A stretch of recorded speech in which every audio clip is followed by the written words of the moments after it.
Élise Thiebaud, bonjour. Bonjour. Merci de nous retrouver sur cette petite interview du BTP CFA.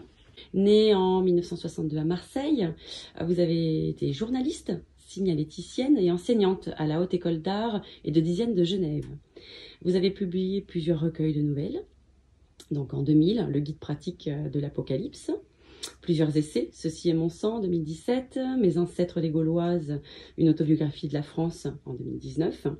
Vous êtes aussi autrice d'un livre pour la jeunesse, Les règles, quelle aventure, en 2017, d'un récit, Les fantômes de l'international, en 2019, et d'une pièce de théâtre, Tout sur le rouge pardon. Aujourd'hui, c'est pour parler d'un taureau dans l'arène, reine R-E-I-N-E, lauréate 2020 du prix Hemingway. Vous êtes donc écrivaine. Absolument, je dis aussi autrice.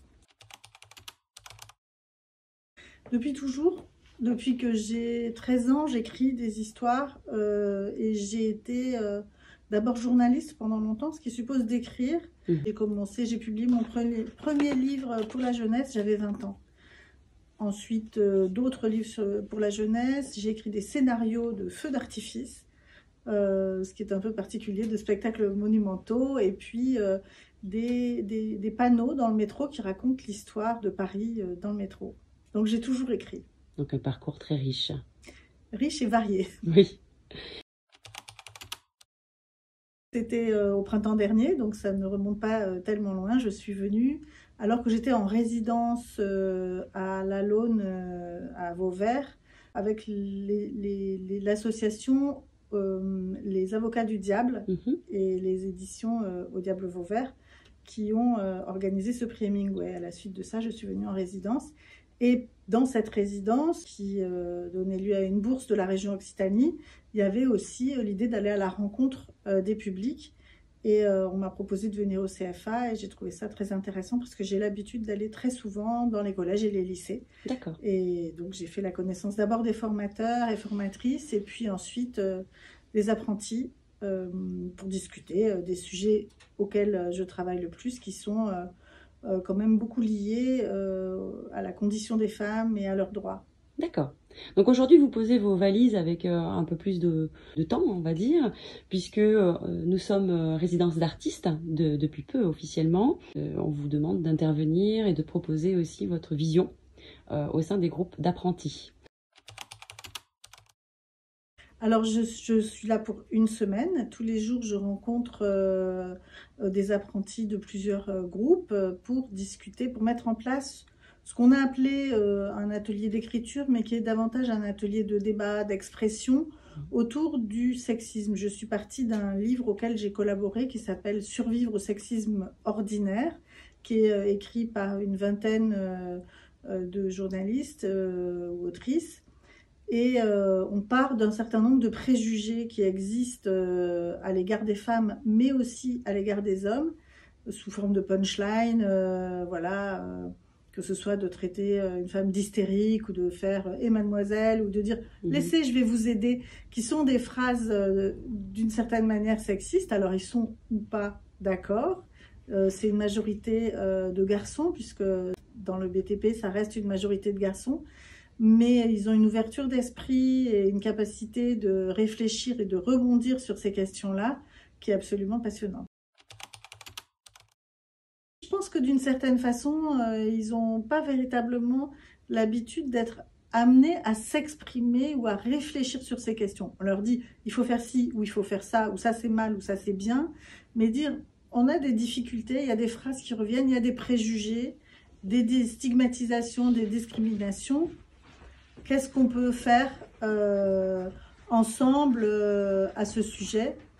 Jusqu'à quel point c'est vrai, faux? Comment vous réagissez à ça? C'est d'une certaine manière, j'aime pas beaucoup ce mot, mais ça va bien pour des apprentis dans le bâtiment.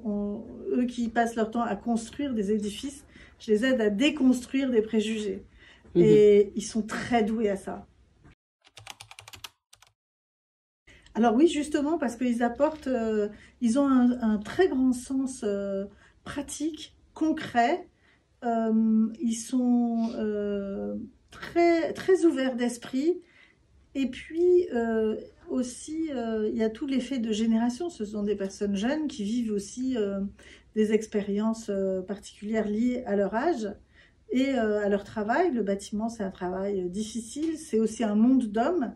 Et ce qu'ils en apportent comme retour d'expérience est évidemment très enrichissant pour moi. Ça me permet de mieux comprendre comment les idées et les préjugés existent ou se défont dans le cadre du travail en relation avec eux. Oui, ils manifestent en tout cas qu'ils sont contents, que ça leur plaît, que qu'ils trouvent ça agréable et intéressant. Il leur faut un petit temps quelquefois pour rentrer dans le sujet, parce que ce sont des sujets qui touchent l'intimité, dont on ne parle pas forcément facilement publiquement. Mais en fait, ils sont toujours très contents de l'avoir fait après coup. Et là, tout à l'heure, il y avait par exemple un apprenti qui disait franchement, ça aurait pu durer encore 1 heure, ça aurait été bien. C'est super, c'est des bons retours en tout cas. Pour l'instant, c'est des bons retours. Loin de là, il y a évidemment une nécessité de se penser comme être humain dans la société. Et aussi quand on construit, qu'on bâtit, qu'on fabrique le monde, le savoir où on se situe dans ce monde, c'est important. Alors je vais me permettre de vous lire quelques phrases de votre recueil. « C'est très simple, disait-elle, après avoir pris ses comprimés de morphine. Le taureau, en fait, c'est la femme. Sa tête nous a donné la première lettre de l'alphabet, l'alpha, représente son crâne avec ses cornes, les trompes qui mènent aux ovaires. Il y a cette idée d'un combat sexuel face aux cieux et aux dieux. Le sang qui coule, c'est le nôtre. Cette épée qui s'enfonce, cette danse mortelle, c'est le drame originel. L'homme danse avec un utérus qui saigne. Il domestique le féminin, mais même si le taureau est presque toujours vaincu à la fin, le matador, lui, ne lui arrive jamais à la cheville. C'est ce combat perdu d'avance, à la vie et à la mort, que nous montre la corrida. » Alors cette nouvelle raconte une histoire qui est arrivée véritablement à ma mère. Ma mère était une passionnée de tauromachie, elle est originaire de Nîmes.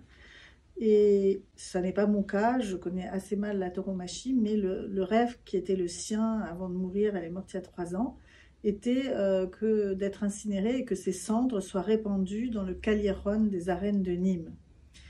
Et je raconte cette histoire, cette demande, et comment ça se passe au moment final où elle est morte, et surtout comment elle en est arrivée à ça à travers son expérience de la tauromachie qu'elle me transmet dans cette histoire. Et c'était très émouvant quand j'ai remporté le prix, ce qui m'a beaucoup étonnée, parce que je ne suis pas, moi, de la Fissionne. Et en même temps, c'était un énorme hommage pour ma mère qui avait voulu que j'accomplisse ce vœu sur son lit de mort, un vœu que je n'avais pas pu accomplir. Et en fait, en écrivant l'histoire, j'ai réalisé sa demande, C'était un exutoire, quelque part. Oui. Beaucoup d'émotions, évidemment, mais aussi beaucoup d'humour et de subtilité, je trouve. Donc, je le conseille. Un taureau dans l'arène, R-E-I-N-E, d'Élise Thiebaud. Merci beaucoup, Élise. Merci à vous de m'avoir accueillie. À très bientôt.